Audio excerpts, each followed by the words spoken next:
ओम सभी को नमस्ते। आज 5 मार्च दिन द्वितीया, शाम को 5:03 तक। तत्पश्चात तृतीया, नक्षत्र उत्तर फाल्गुनी 8:16 तक।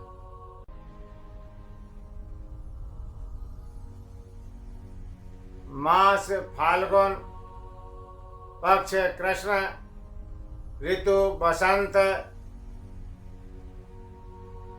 सूर्योदय प्रातः 6:46 पर, सूर्यास्त सायं 6:30 पर, चंद्रोदय 8:20 पर। षष्ठी संवत 1,96,08,53,126। कलयुगाब्द 5,126। विक्रम संवत 2082। शक संवत 1947। दयानंदाब्द 202। आज हम आपके समक्ष कर्म फल के विषय में बातचीत रखते हैं। हमें जैसा हम कर्म करते हैं वैसा ही हमें फल ईश्वर देता है, और उसकी व्यवस्था से हमें हमेशा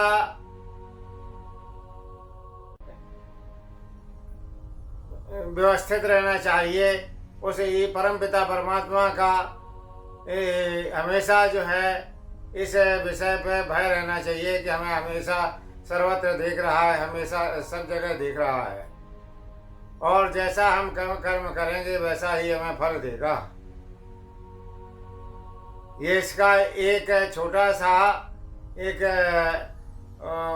दृष्टांत रूप में बात रखते हैं। एक बकरी जो कि सबको पता है कि ये जो है यानी पेट भरा हो तो भी ये इन खाने के लिए मुंह मारती है। तो राजा ने कहा कि कोई किसी के पास अगर जो है ऐसा है कि इस पेट भर के खाने के बाद इसे यानी खाना न खाए, ये मुंह न मारे। तो सारे परेशान। एक ने कहा कि हम इसका संकल्प लेते हैं कि हम इसे जो है ऐसा बना देंगे, ये पेट भरने के बाद भोजन नहीं करेगी, किसी पे जो है मुंह नहीं मारेगी।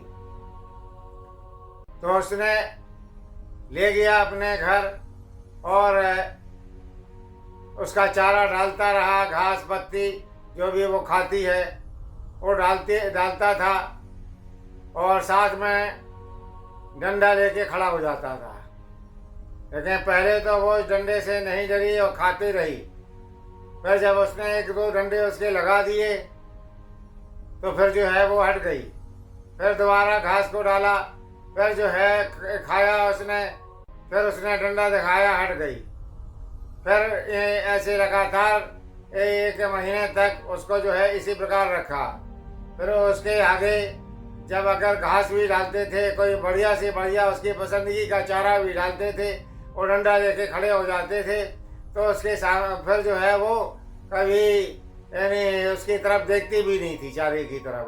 खूब भूख लगे होने के बाद भी, भरे पेट भोजन के भरे पेट होने की बात तो बात अलग है, कि अगर जो है भूखी भी है तो भी उसकी तरफ नजर नहीं डालती थी। फिर 1 महीने के पश्चात वो राजा के सामने ले गया और उसे उसके सामने पेश किया उसको कि देखो इसको जो है यानी कोई भी चारा डालो और ये नहीं खाएगी, इसका पेट भरा है। और बकरी कमज़ोर हो चुकी थी, लेकिन फिर भी जो है जब उसे चारा डाला गया और वो डंडा लेके खड़ा हो गया तो वो जो है डर गई और जो है उसने वो नहीं खाया। तो ऐसे ही हमारे ईश्वर की व्यवस्था है हाँ, ये जो है दंड देना ही देना है उसने। अगर जो भी हम कर्म करेंगे उसका हमें फल देना ही देना है, ऐसी व्यवस्था है। इसलिए हमें उससे हमेशा इस बात का भय रखना चाहिए कि हमें वो जो भी हम करेंगे वैसा हमें दंड देगा। धन्यवाद।